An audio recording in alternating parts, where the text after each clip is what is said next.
Hi, my name is Riley Allen. This is my review of Harry Potter and the Chamber of Secrets, the 2002 movie. So I'm not gonna go too in depth with the plot, as this movie doesn't really diverge too much differently from the books. Harry is warned by Dobby at the Dursleys about a threat at Hogwarts, and he decides to go anyways. There's shenanigans at Hogwarts, and people start getting petrified. But of course, this is like... The first two movies are kind of like Scooby-Doo-esque. And, they do all these shenanigans, trying to find the culprit, thinking they have the right culprit, but they don't. And it ends with a standoff with Harry and Voldemort again.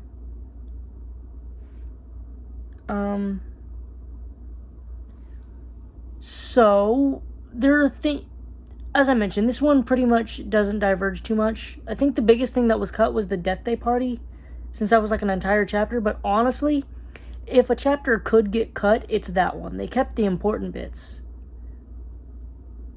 And honestly, yeah, just cut that one. It's not an important chapter, and it's, waste of money. Everything else that was cut, they pretty much kept the most important parts. And all the characters felt pretty true to what they were in the books.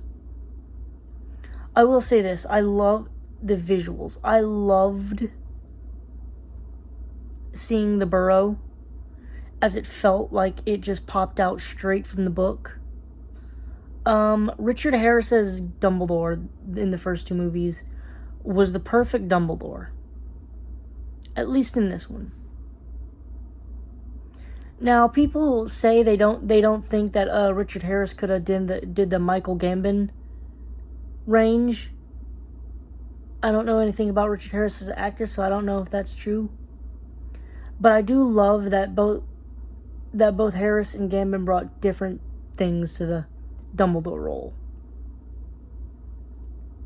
Richard Harris's Dumbledore made you fully believe in the wizened old grandfather figure,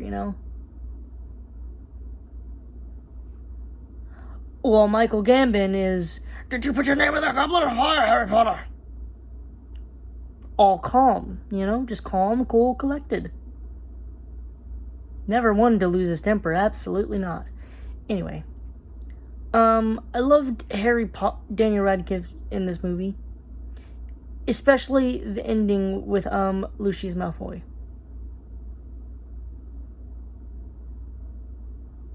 I'm gonna be honest, Dobby was a lot more nightmare to look at this than I remember. Yeah.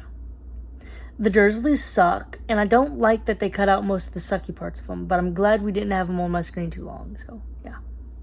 Because at one point in time during the books, in the book, Petunia tried to swipe at Harry with a soapy frying pan, I'm pretty sure. I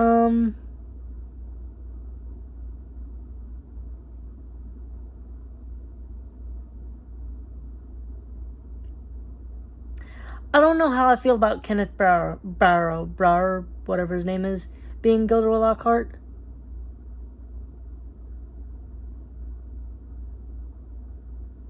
I think he's older than what I'd pictured him being. I don't know how old he was when he was filming these movies. And I don't know how young I was picturing Gilderoy to be, but it wasn't him.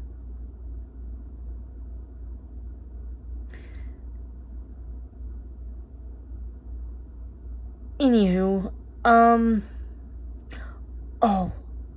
in one scene, Penelope Clearwater and Percy Weasley were walking away, and Nick said hi to them as they were walking away, which I think was a subtle nod to the relationship.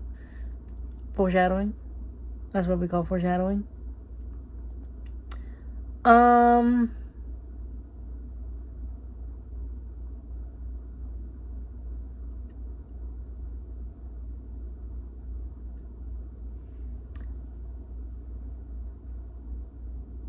Another big thing, I guess, is Peeves, but I wouldn't say big. He is funny when he's in the book, but I don't know if I can't remember really any funny bits from Peeves in this particular book.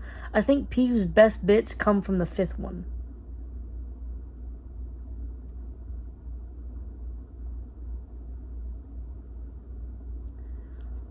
Other than that, there's nothing really to harp on in this movie about, as far as I'm, concerned. It got most of the important bits right. It kept true to the story, mostly. And it was a pretty faithful adaptation that brought the book to the screen. Of course, there's probably going to be people who disagree with that take. Probably. As far as my opinion goes, I'm going to give this one a 9 out of 10. Thanks for watching the video. Leave a like, comment, subscribe if you want, and I'll see you in the next video.